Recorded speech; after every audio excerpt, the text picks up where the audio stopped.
اس کے بعد امیر کلال نے 7 کلچے منگوا کر تیمور کو دیے اور کہا کہ جب تم اپنے شہر کیش پہنچ جاؤ تو ان کلچوں میں سے ہر ایک کا تھوڑا تھوڑا حصہ کھا لینا اور بقیہ محفوظ کر لینا۔ میں پیش بینی کرتا ہوں کہ دنیا کے 7 اقلیم تیرے سامنے سر اطاعت خم کر دیں گے۔ جب امیر کلال نے یہ پیش گوئی کی، اس وقت تک کسی کو تیمور کے بارے میں یقین نہ تھا کہ وہ ایک دن فاتح عالم بن کر دنیا پر چھا جائے گا، مگر بالآخر ان کی یہ پیش گوئی سچ ثابت ہوئی۔ تیمور جب اپنے شہر واپس پہنچا تو اس کے والد نے اسے بتایا کہ امیر کلال ایک نہایت بلند پایا اور صاحب کمال بزرگ ہیں، لہٰذا تم ان کی نصیحت پر عمل کرتے ہوئے 7 کلچوں میں سے تھوڑا تھوڑا کھا لو اور باقی حفاظت سے اپنے پاس رکھ لو۔ تیمور نے ایسا ہی کیا۔ بعد میں اسے پتا چلا کہ امیر کلال واقعی ایک صاحب کمال بزرگ تھے، کیونکہ ان کا کہا حقیقت میں بدل گیا۔ سمرقند سے واپسی پر تیمور کے والد نے اسے شمشیر بازی کے ایک مشہور استاد سمرتر خان کی شاگردی میں دے دیا تاکہ وہ اسے اس فن میں ماہر کر سکے۔ سمرتر خان تیمور کو ایک انوکھے طریقے سے شمشیر زنی سکھاتا تھا۔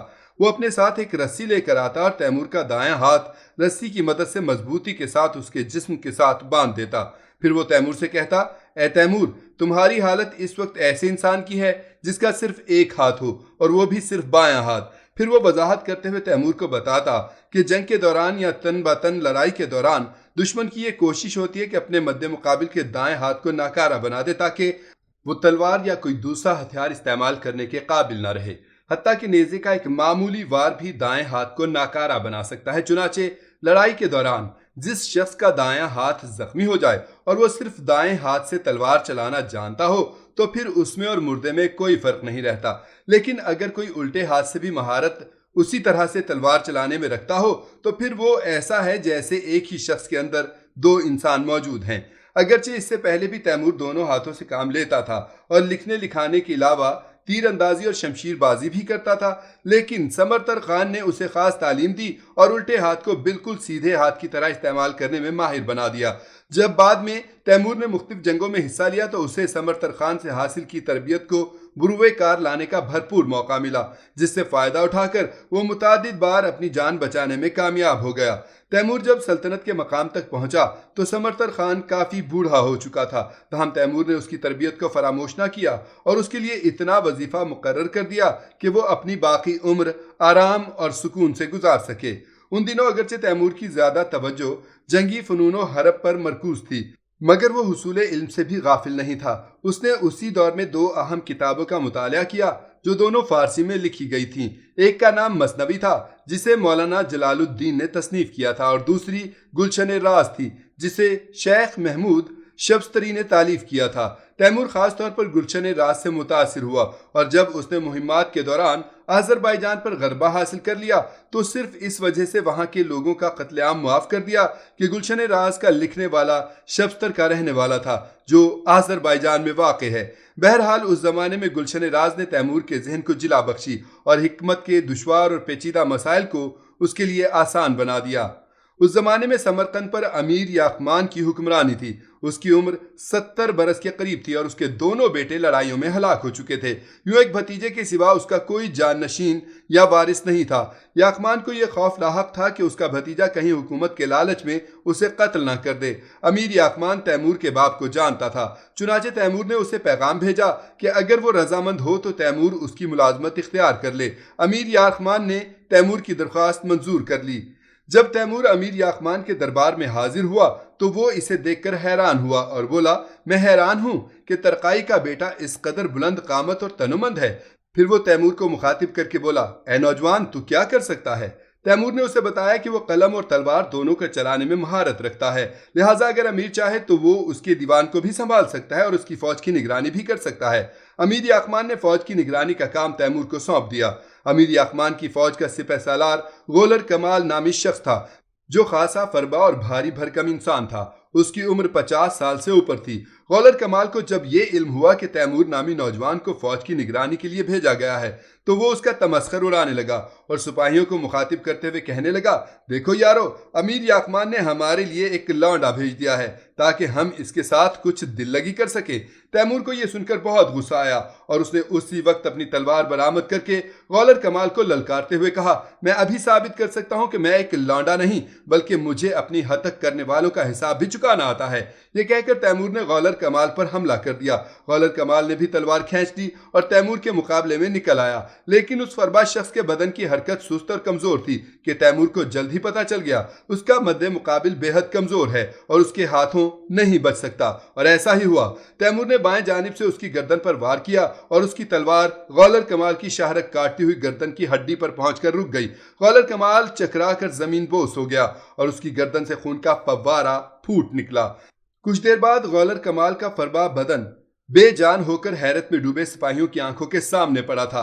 تیمور نے اپنی تلوار غالر کمال کے کپڑوں سے صاف کی اور حیران کھڑے سپاہیوں کو روب سے مخاطب کرتے ہوئے بولا، کان کھول کر سن لو، میں تیمور ولد ترقائی شہر کیش کا رہنے والا آج سے تمہارا سپہ سالار ہوں۔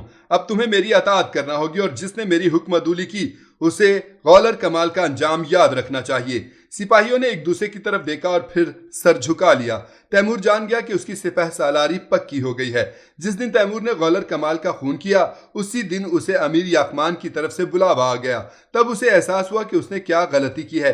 ملازمت کے پہلے ہی دن فوج کے سپہ سالار کو قتل کر دینا کوئی معمولی واقعہ نہ تھا، مگر حیرت کی بات یہ تھی کہ تیمور کو اس پر کوئی خوف لاحق تھا اور نہ ہی کوئی پریشانی۔ امیر یاقمان تیمور کو دیکھتے ہی اپنی نشست سے اٹھ کھڑا ہوا اور دانت پیستے ہوئے غضبناک لہجے میں بولا، اے ترقائی کے بیٹے، غالر کمال کا خون کر کے تو نے مجھے؟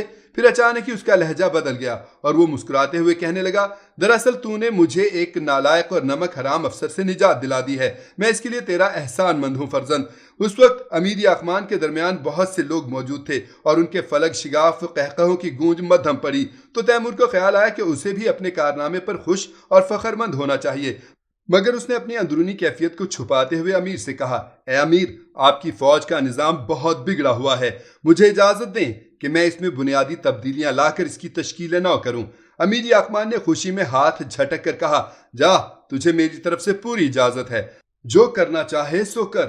چنانچہ تیمور نے فوج میں بنیادی تبدیلیاں کر کے 10 سپاہیوں کی ٹولیاں تشکیل دیں اور ہر ٹولی کو ایک شخص کی سرپرستی میں دے دیا جسے اس نے اون باشی کا نام دیا۔ پھر 10 ٹولیوں کو جمع کر کے اس کی انان یوزباشی نام کے عہدیدار کے حوالے کر دی۔ اسی طرح اس نے 10 یوزباشی افسروں پر ایک عہدیدار مقرر کر کے اسے مین باشی کا نام دیا جو 1000 سپاہیوں کا کماندار تھا۔ تیمور نے فوج کو جنگی مشقوں کا عادی بنانے کے لیے حکم دیا کہ تمام سپاہی الگ صبح صحرا میں حاضر ہوں اور جنگی مشقیں انجام دیں۔ دراصل اس سے پہلے امیر یاقمان کی فوج میں ایسی مشقوں کا کوئی رواج نہ تھا اور فوجی زرق برق لباس میں گھومنے کے عادی ہو چکے تھے، کئی تو سارا دن پڑے اونگتے رہتے۔ تیمور نے حکم دیا کہ تمام فوجی نہ صرف ہر روز مشقوں میں حصہ لیں بلکہ ان کی نماز بھی کسی صورت ترک نہ ہونے پائے۔ تیمور نے 1 مہینے کے دوران ہی امیر یاقمان کی فوج کا نقشہ بدل کر رکھ دیا، بیکار اور بے دل فوجیوں کی جگہ جان باز اور دلیر سپاہیوں کو بھرتی کیا اور اپنی زیر نگرانی مشقوں کے ذریعے ان میں جنگ کے لیے جذبہ اور جوش پیدا کر دیا۔ اسی دوران ایک واقعہ پیش آیا جس نے تیمور کی دلیری اور قدر و منزلت میں مزید اضافہ کر دیا۔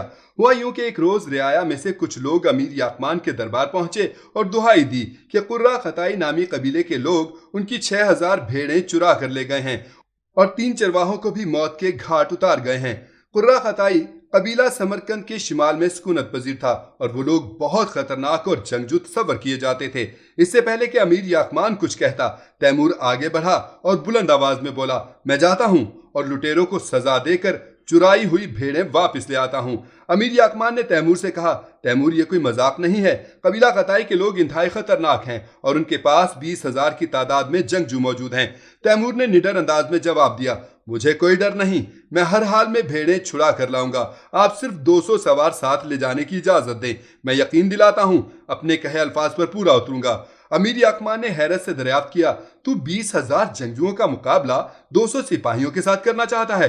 غالباً تو اپنے ساتھ ان 200 سپاہیوں کو بھی ناحق قتل کروانے کا ارادہ رکھتا ہے۔ تیمور بولا، چوروں کو سزا دینے کے لیے 200 آدمی ہی کافی ہیں، آپ بس اجازت دے دیجئے۔ امیر نے بے دلی سے اسے اجازت دے دی اور جب تیمور اس مہم کے لیے رخصت ہوا تو وہ اسے ایسی نظروں سے دیکھ رہا تھا جیسے اس کا آخری دیدار کر رہا ہو۔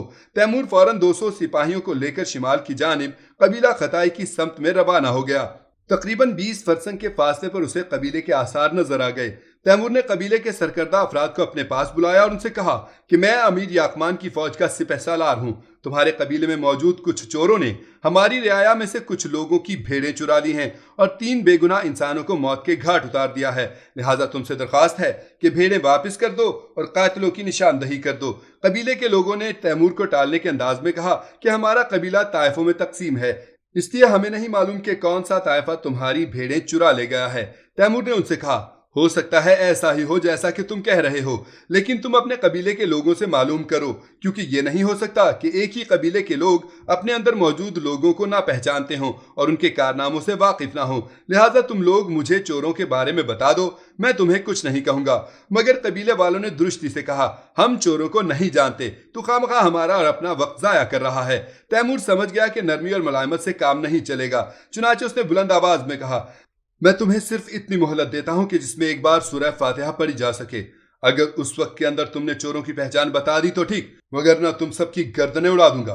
قبیلہ خطائی کے لوگوں نے یہ دھمکی سن کر تیمور کا مضحکہ اڑانا شروع کر دیا اور ان میں سے گھنی مونچھوں والا شخص تصدیق آمیز لہجے میں بولا، جا بچہ، ابھی تو تیرے منہ سے دودھ کی بو آتی ہے، جب تیری مونچھیں میری مونچھوں کے برابر ہو جائیں تب ایسی باتیں کرنا، ابھی تیری عمر ایسی باتیں کرنے کی نہیں۔ تیمور نے فوراً اپنے سپاہیوں کو حکم دیا کہ وہ اس گھنی مونچھوں والے شخص کو پکڑ کر خیمے سے باہر لے جائیں۔ جب اسے باہر لے جایا گیا تو تیمور نے اپنے سپاہیوں کو حکم دیا کہ اسے نیچے بٹھا کر خود پیچھے ہٹ جائیں۔ اس شخص کے دیگر ساتھی حیرت سے سارا ماجرا دیکھ رہے تھے۔ اس سے پہلے کہ وہ کچھ جان پاتے، تیمور نے اپنی تلوار برآمد کی اور اس گھنی مونچھوں والے شخص کے زمین سے اٹھنے سے پہلے ہی اپنے استاد سمرتر خان کے بتائے ہوئے اصول کے مطابق اس کی گردن پر وار کر دیا۔ سمرتر خان نے تیمور کو بتایا تھا کہ تلوار کو پوری جسمانی قوت سے چلانا چاہیے تاکہ دشمن کی ہڈی تک کٹ جائے، چنانچہ اس نے اپنی پوری قوت سے تلوار چلائی، جس نے اس گھنی مونچھوں والے شخص کی گردن کے گوشت کے علاوہ ہڈی کو بھی اس طرح کاٹ دیا کہ اس شخص کا سر لڑھکتا ہوا دور جا گرا اور خون گردن کی رگوں سے فوارے کی مانند ابلنے لگا۔ تیمور نے جب اس شخص کی گردن سے ابلتے خون کے فوارے کو دیکھا تو اسے ایک عجیب طرح کی لذت کا احساس ہوا اور وہ کیف و سرور کے احساس میں ڈوب گیا۔ اس کے لیے یہ منظر بالکل نیا اور حیرت انگیز تھا، یہی وجہ تھی کہ وہ کچھ دیر اسی منظر کو دیکھنے میں محو ہو گیا۔ اسے یہ خبر ہی نہ رہی کہ مقتول کے باقی 4 ساتھی اس پر حملہ آور ہو گئے ہیں۔ بالکل آخری لمحات میں اسے پتا چلا تو وہ اپنے آپ کو بچاتا ہوا دفاع کرنے لگا۔ پھر اس نے اپنے سپاہیوں میں سے ایک کو کہا کہ وہ اپنی تلوار اس کی طرف پھینکے۔ اگرچہ تیمور پر 4 طاقتور آدمیوں نے حملہ کیا تھا، مگر اس نے اپنے ساتھیوں سے مدد نہیں مانگی اور انہیں حکم دیا کہ وہ ایک طرف کھڑے رہیں، وہ خود ان سے نپٹ لے گا۔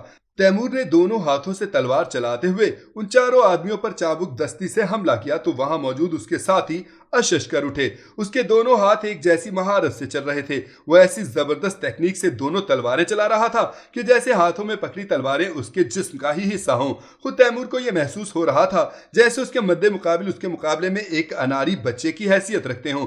جلد ہی اس نے ان میں سے ایک شخص کے سیدھے ہاتھ پر وار کیا تو تلوار اس کے ہاتھ سے چھوٹ کر دور جا گری اور وہ کراہتا ہوا زمین پر بیٹھ گیا۔ اس کے ساتھ ہی باقی 3 افراد کی آنکھوں میں بھی خوف کے سائے لہرانے لگے اور وہ جان گئے کہ تیمور یا تو انہیں موت کے گھاٹ اتار دے گا یا پھر بری طرح زخمی کر دے گا۔ چنانچہ انہوں نے ترکی زبان میں تیمور سے پناہ طلب کی۔ تیمور نے انہیں حکم دیا کہ وہ تلوار زمین پر پھینک دیں اور دور ہٹ جائیں۔ تینوں نے پیروی کی اور ہتھیار پھینک کر جان بخشی کی التجا کرنے لگے۔ تیمور نے اپنے ساتھیوں کو حکم دیا کہ وہ ان 4 کی تلواریں ضبط کر لیں۔ پھر اس نے ان 4 کو خیمے میں داخل ہونے کا حکم دیا اور انہیں اجازت دی کہ وہ اپنے زخمی ساتھی کے زخم باندھ سکتے ہیں۔ جب ان کا کام ختم ہو گیا تو تیمور نے ان سے کہا، تم لوگوں کو اب پتہ چل گیا ہوگا کہ میرے منہ سے دودھ کی نہیں بلکہ خون کی بو آتی ہے۔ اگر اب بھی تم نے مجھے چوروں کی شناخت نہ بتائی تو میں تم سب کو ایک ایک کر کے ذبح کر ڈالوں گا۔ وہ 4 کہنے لگے، بخدا ہم چوروں کو نہیں جانتے، مگر اتنا معلوم ہے کہ ان کا تعلق قبیلہ آقا مربوج سے ہے۔ تیمور نے ان سے پوچھا، قبیلہ آقا مربوج کا سردار کون ہے؟ جو تو گول دو۔ ان میں سے ایک نے کراہتے ہوئے کہا۔ تیمور نے ان سے کہا، ٹھیک ہے، مگر میں تم لوگوں کو یرغمالیوں کے طور پر اپنے ساتھ لے جاؤں گا اور وعدہ کرتا ہوں کہ قبیلہ آقا مربوج میں چوروں کی شناخت کے بعد تمہیں آزاد کر دوں گا۔ پھر اس نے اپنے سپاہیوں کو حکم دیا کہ وہ ان 4 کو گھوڑوں پر باندھ دیں۔ جب وہ روانہ ہونے لگے تو تیمور نے محسوس کیا کہ اس کے سپاہی اسے فخر اور تحسین بھری نظروں سے دیکھ رہے ہیں۔ وہ جان گئے تھے کہ ان کا سپہ سالار ایک کم سن اور کم عمر جوان ضرور ہے، مگر نالائق اور بزدل نہیں۔ وہ لوگ سپہر کے قریب آقا مربوج قبیلے کی رہائش گاہ تک پہنچ گئے۔ اب ان کے سامنے خیموں کا ایک شہر آباد تھا۔ تیمور نے وہاں سے گزرنے والے ایک شخص سے دریافت کیا کہ جودت گولتو کا خیمہ کہاں ہے۔ اس نے دور ایک خیمے پر نصب سفید قبے کی طرف اشارہ کرتے ہوئے بتایا کہ وہ سفید قبا جودت گولتو کے خیمے پر نصب ہے، وہ وہیں رہتا ہے۔ تیمور نے اپنے ساتھیوں کو اشارہ کیا اور وہ سب گھوڑوں کو ہوا کے دوش پر دوڑاتے جودت گولتو کے خیمے کے سامنے پہنچ گئے۔ تیمور اپنے گھوڑے سے اترا اور یرغمالیوں میں سے جو شخص جودت گولتو کو پہچانتا تھا اسے لے کر اندر داخل ہو گیا۔ یرغمالی نے کچھ کہے بغیر ایک معمر شخص کی طرف اشارہ کیا جو اپنے 2 بیٹوں کے ساتھ خیمے میں بیٹھا ہوا تھا۔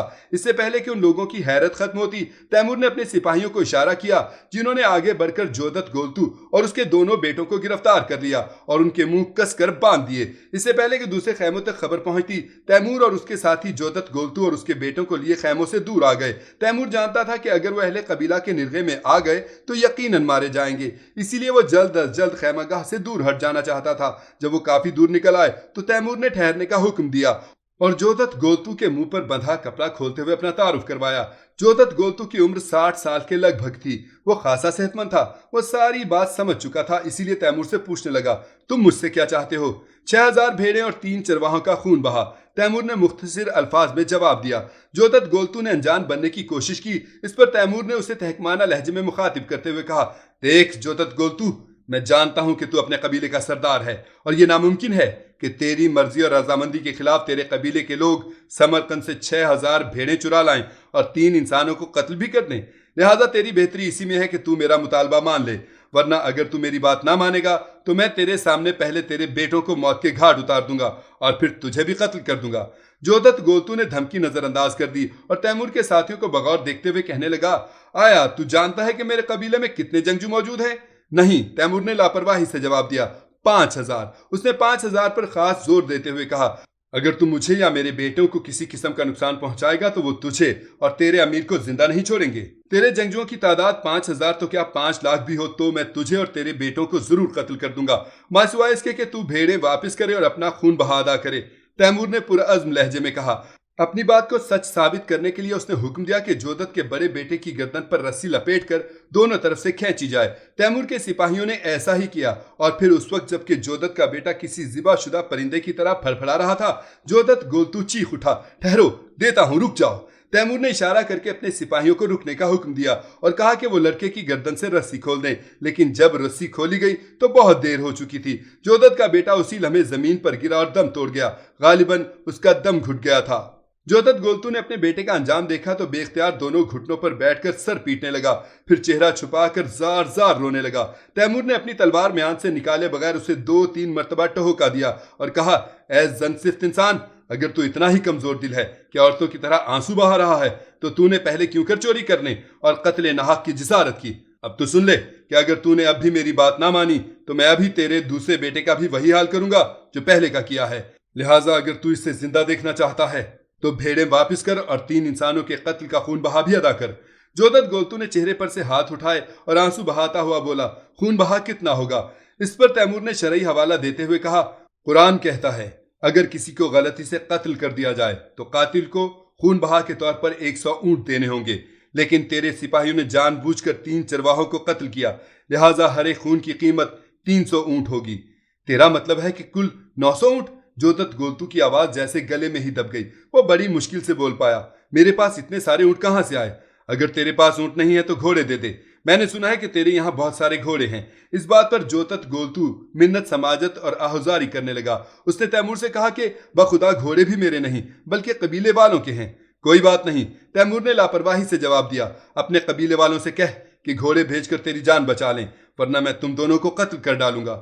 آخرکار جودت گولتو رضامند ہو گیا۔ اس نے وہاں سے گزرنے والے ایک شخص کو قبیلے کے بزرگوں کے پاس بھیجا اور پیغام دیا کہ وہ چوری شدہ بھیڑیں واپس کر دیں اور خون بہا کے طور پر 900 گھوڑے بھی بھیج دیں۔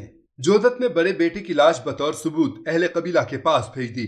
قبیلے والوں نے یہ سارا ماجرا دیکھ کر بھیڑے اور مطلوبہ گھوڑے تیمور کے حوالے کر دیے، مگر اس نے پھر بھی جودت گولتو اور اس کے بیٹے کو رہا نہیں کیا، بلکہ اپنے 100 سپاہیوں کو یہ ذمہ داری سونپی کہ وہ بھیڑیں اور گھوڑے لے کر سمرقند پہنچے اور خود بقیہ 100 سپاہیوں کے ساتھ وہیں ٹھہر گیا۔ جودت گولتو اور اس کا بیٹا اس وقت تک یرغمال بنے رہے جب تک کہ سمرقند سے بھیڑیں اور گھوڑے بحفاظت پہنچنے کی خبر نہ آ گئی۔ پھر تیمور نے ان دونوں کو آزاد کر دیا اور خود باقی سپاہیوں کے ساتھ تیزی سے سمرقند کی جانب روانہ ہو گیا۔ اس سے پہلے کہ تیمور اور اس کے سپاہی قبیلہ خطائی کی حدود سے آگے بڑھتے، تیمور کی نظر ایک نوجوان لڑکی پر پڑی جو اپنے خیمے سے باہر کھڑی ان کے گزرنے کا تماشا دیکھ رہی تھی۔ اس لڑکی کو دیکھ کر اچانک تیمور کی حالت دگرگوں ہو گئی اور اسے اپنے اندر ایک عجیب سی تبدیلی محسوس ہونے لگی۔ تیمور کا دل جو بڑے سے بڑے حادثوں اور خطرناک مرحلوں پر بھی نہ لرزتا تھا، اچانک زور زور سے دھڑکنے لگا۔ تیمور جب خیمے کے سامنے گزرا اور پلٹ کر دیکھا تو اس نے محسوس کیا کہ لڑکی کی نگاہیں صرف اسی پر جمی ہوئی ہیں۔ ان نگاہوں میں نہ جانے کیسی کشش تھی کہ تیمور چاہ کر بھی اس لڑکی کے چہرے سے نظریں نہ ہٹا سکا۔ وہ جب بھی پلٹ کر دیکھتا تو لڑکی کی نگاہوں کو اپنے تعاقب میں پاتا۔ جب وہ لڑکی نظروں سے اوجھل ہو گئی تبھی تیمور کو ایسا لگا کہ جیسے اس کی تصویر ذہن سے محو نہیں ہو رہی، اور بہت کوشش کے باوجود وہ اس لڑکی کی موہنی صورت کو بھول نہیں پا رہا۔